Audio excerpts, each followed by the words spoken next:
कुरान है उस सत्र का ज्ञान वो सही है, लेकिन उसमें ना पवित्र गीता में, ना पवित्र वेदों में, ना पवित्र कुरान शरीफ में, ना पवित्र बाइबल में उस पूर्ण परमात्मा की पूर्ण जानकारी नहीं है। उसके लिए ऑप्शन छोड़ रखा है। पवित्र श्रीमद् भगवद गीता अध्याय नंबर 4 के श्लोक नंबर 34 में, पवित्र यजुर्वेद अध्याय नंबर 40 के मंत्र नंबर 10 में और पवित्र कुरान शरीफ के सूरत फुरकानी 25 आयत नंबर 52 से 59 में ये स्पष्ट कर रखा है कि वेद ज्ञानदाता, गीता ज्ञानदाता और कुरान शरीफ का ज्ञानदाता कह रहा है कि वो अल्लाहु अकबर यानी वो पूर्ण परमात्मा तो कोई और है जिसने 6 दिन में सृष्टि रची, 7वें दिन तख्त पर जा बैठे, जो सबका उत्पादक है। उसके विषय में कोई तत्वदर्शी संत से पूछो तो वो ज्ञान जो तत्वदर्शी संत बतावेगा वो ना कुरान में है, ना वेद में है, ना गीता में, ना पवित्र बाइबल में।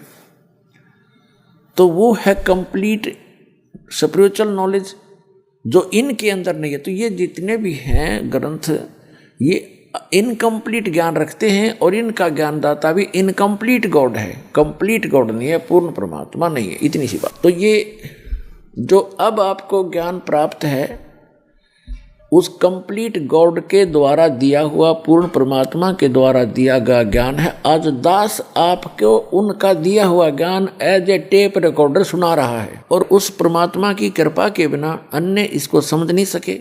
इस दास के समझ में आया। तो अब क्या होगा? अब हजारों वर्षों तक ये ज्ञान चलेगा, पूरे विश्व में शांति होगी।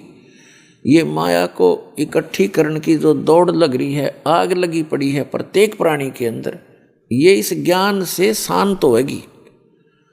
अब पुण्यात्मा, आज जैसे किसी के पास कार है, कोठी है और सैकड़ों हजारों की एकड़ जमीन खरीद कर डाल रखी है, और चाहे वो प्रधानमंत्री बना हुआ है, चाहे सारी पृथ्वी का भी राजा है और बहुत धन इकट्ठा करके सोने से सबसे भर रखे हैं उन्हें बैंक वगैरह, और कल मृत्यु होगी और परसों गधा बन जाएगा, खा के ये जीवन उसका।